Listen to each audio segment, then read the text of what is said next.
Hey everyone, welcome to Logan's Mosh Pit. Glad to have you here. Today we're going to do another episode of the Breaking Down Songs series, the place where we take a closer look at some of my favorite songs from all kinds of different bands and analyze the lyrics, because when we do that we gain a deeper appreciation for the music we listen to. If there's a specific band you guys want me to talk about in a future episode of this series, please leave it in the comments section down below. I'll check your feedback. Today we're going to talk about my favorite song by No Doubt. No Doubt is a wonderful pop band guided by vampire Gwen Stefani. Look at her photos from 20 years ago, put them side by side with recent selfies and you'll see my point. Look no further, the pics speak for themselves. No doubt she's a certified creature of the undead. Their debut album introduced itself in 1992, and their latest album emerged in 2012, 20 years later. It could be argued they were the pinnacle of pop during the late 90s and early 2000s, at least on the feminine side. They practically represented the face of their genre post-Tragic Kingdom. This happened overnight. That glowing album drastically elevated No Doubt's status, put them on the map. I'm totally enamored by Gwen Stefani's angelic singing voice. She has one of the most luscious voices I've ever heard. Her style was so captivating. It melts listeners into a puddle of goo. Okay, now I'm going to reveal my favorite song linked to my top 5 No Doubt albums. Their self-titled album barely missed the cut. In case you're wondering, though, my favorite song off their debut self-titled album happens to be Aches. Moving right along, coming in at number 5, peeled from the Beacon Street collection, I present the sensational Snakes. Next up, landing in 4th place off Rocksteady, I trusted my gut and fixated on the upbeat Friday feeling. Hella good. Number 3 goes out to Death Valley, and that would be Looking Hot, a 5-star caliber single found on their latest effort, Push and Shove. Looking Hot branded itself across my heart. Shockingly, at number 2, I placed Tragic Kingdom, their most famous album. A dynamite album that converted many doubters into believers. Despite this album surging ahead in sales aren't everything.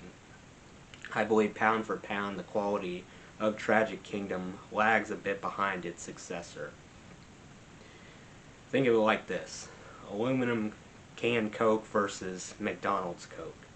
Does that make sense? Anyway, after carefully scouring Tragic Kingdom, I settled on Happy Now. Let me tell you, you definitely will be after you hear this remarkable tune. Wrapping things up, Return of Saturn earns the grand prize, number 1, specifically Artificial Sweetener, a golden track. My favorite album and song don't agree 100% of the time, but this time they do. Artificial Sweetener advances. This song triumphed over the rest. Now let's get into some background on Return of Saturn, the album. Return of Saturn dawned in 2000, like I said earlier, the follow-up to Tragic Kingdom, armed with formidable singles like New, Ex-Girlfriend, Simple Kind of Life, and Bathwater. Who wrote Bathwater? You don't want to know. It managed to go platinum in the US, which pales in comparison to Tragic Kingdom, which was about 10 times more successful. Obviously, that doesn't automatically mean Tragic Kingdom was 10 times better. Not at all. Several prominent music reviewers divulged that Return of Saturn outshined Tragic Kingdom, and I concur with that claim. So, keep in mind, this is just my interpretation of the lyrics. It's my opinion of what Artificial Sweetener means. My opinion might be different from yours, and that's fine. We all hear these songs differently. There's no right or wrong answer here. Everyone hears these songs differently. I might be completely wrong, and I'm okay with that. So let's respect each other's opinions. I'll also put a link in the description down below to Artificial Sweetener if you want to check it out. Go right ahead. So we're going to go through section by section and figure out what these lyrics mean. Here we go. Starting off with verse 1, it goes, "Oh yes, I'm guilty for leasing myself out, not ready to go up for sale, can't seem to give it up, stubborn, so selfish, I'm showing off the worst in me, the return of Saturn, assessing my life, second guessing." So verse 1 reflects an individual complaining about a characteristic they don't necessarily like about themselves, arriving at the realization that this negative component is creating friction which affects the people they treasure. Thankfully, the person seems at least partially open to making changes which will exterminate the behavior, the unwanted behavior. Recognizing the problem is a valuable first step. Saturn, whoever or whatever it is, evidently brings up some bad memories, opens wounds they would prefer to keep closed. How about the chorus? The chorus says, "I'm full of artificial sweetener, my heart's been deceitful, it's all artificial sweetener, I'm faking I love yous, you're forcing me to." The chorus clearly identifies the culprit, the weakness he or she hinted at earlier. Lack of honesty, fabricating lies, maybe to avoid hurting someone's feelings, or possibly to manipulate other people into doing what they want. Yet the last line of the chorus actually suggests they have a suitable reason to lie. Fear may be the answer here. They're scared of what will transpire once they spill the beans. Whether we can trust them or not remains a mystery. Let's keep it going with verse 2. "You really deserve love. I want to love you, but I can't seem to find myself. My wilting effort, our progress report, I'm only sure that I'm not sure. I shudder to be honest. Who's behind it all now? Who's the author?" With verse 2, I discovered my hypothesis I made earlier was flawed. Here we see fear doesn't have anything to do with it. Instead, self-esteem appears to be bugging the main character. They most likely went through some difficult circumstances related to their love life. Maybe they got cheated on prior to their current relationship. That would kind of explain why they have trouble adjusting to new relationships. My guess is they genuinely want to be with their partner but won't demonstrate full devotion. They're worried they will put their faith in the wrong hands, open the door to get hurt again, present that opportunity. Only by getting past their insecurities will they be able to say I love you and mean it. Right now, they say those 3 words mainly to convince themselves that it must be true. Then we can go back to the chorus, which I won't go over again. Verse 3 says, "Reread, rewrite, redo, undo. I'm stuck on this page. I was born 2 weeks late. Is that why I hesitate? I'm on the fence, push me off it. I want to be on your side now and keep a promise." Verse 3, in there he or she is extremely tired of only going halfway in these relationships. Deep down they know they should take a chance on this person, but past experiences cause them to hesitate. They're stuck at a crossroads. Time will probably be the tipping point, going in either direction. Watching evidence stack up that proves whether or not the person they're interested in will stay committed or not, so they will closely monitor the upcoming moments. Eventually, this person seemingly comes to their senses, and he or she trusts their love actually has their best interest at heart.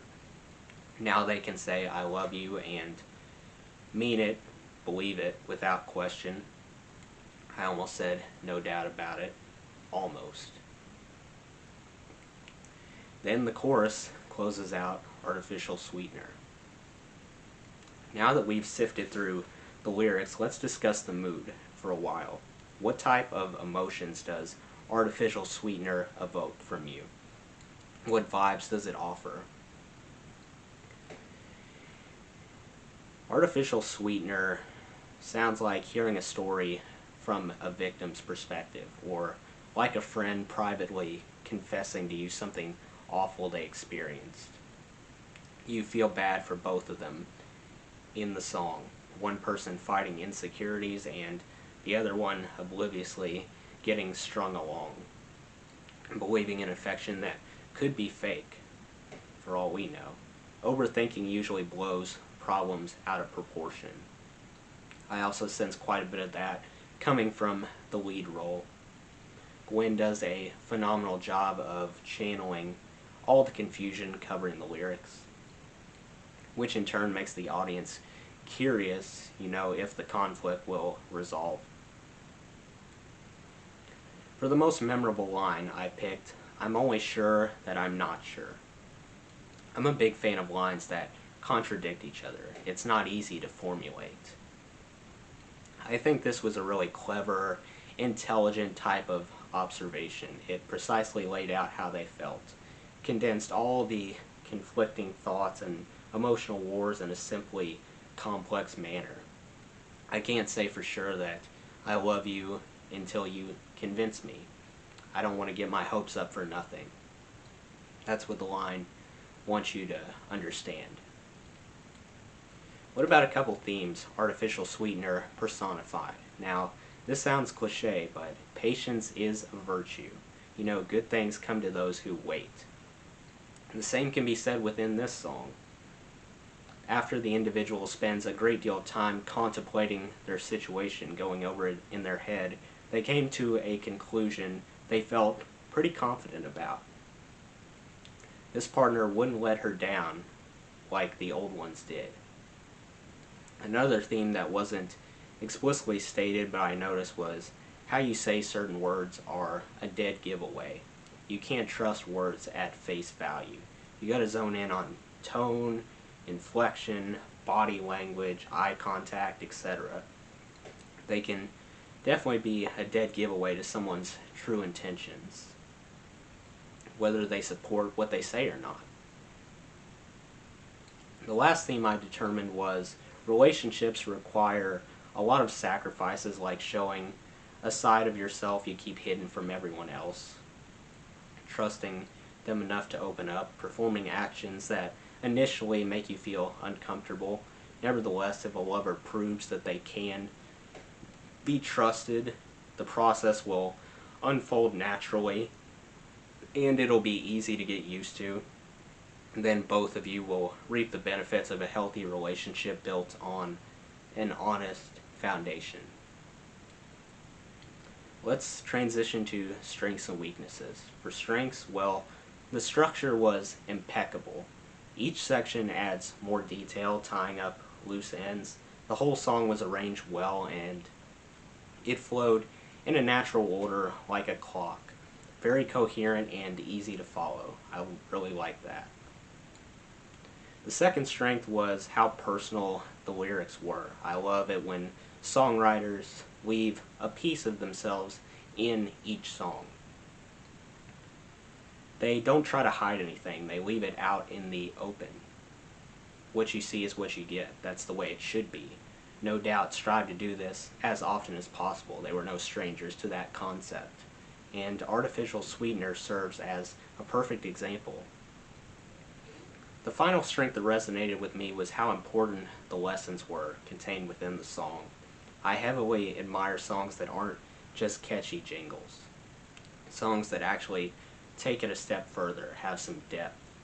They actually hand over some advice to you and morals that could potentially be useful to you one day when you find yourself in a similar scenario, Artificial Sweetener wants you to know that honesty really is the best policy and it will spare you a ton of grief. Learn from your mistakes. The sole weakness I would like to bring to your attention is the song made it rather difficult to assess the validity when you only hear one side of the story. That's all you get. It would have been nice to hear from the one they feel confused about loving, but unfortunately he or she remains in the shadows. It would have made more sense if the recipient chimed in too. Throughout the song I was wondering consistently if they were even aware of the deception going on, and if so, how it affected them. We don't know though. We only hear from one person. We need additional testimony to paint a clear picture of what's going on, so listeners got to take this track with a grain of salt. Lastly, on a scale of 1 to 10, how would I rate the replayability factor? 10 out of 10. Perfect score, no doubt about it. I had to do it one more time since we're almost done, guys. The demeanor, the tone, the moral imperative, the teamwork on display here, the amazing collaboration taking place between the No Doubt family, and the shelf life of the lyrics, paired with the superb melodic execution, all deserve high marks. Even stripping away all the hidden messages in general on its own purely for the sake of entertainment, Artificial Sweetener will beckon you back again. From my standpoint, it was endearing and intriguing, a song that has aged pretty well. Well, that's all I have for you guys. Let me know what your favorite No Doubt song is in the comments below. That does it for today's video, guys. I hope you enjoyed. Make sure to like, comment, and subscribe if you haven't already. I really appreciate the support. I'll see you next time. Until then, rock on.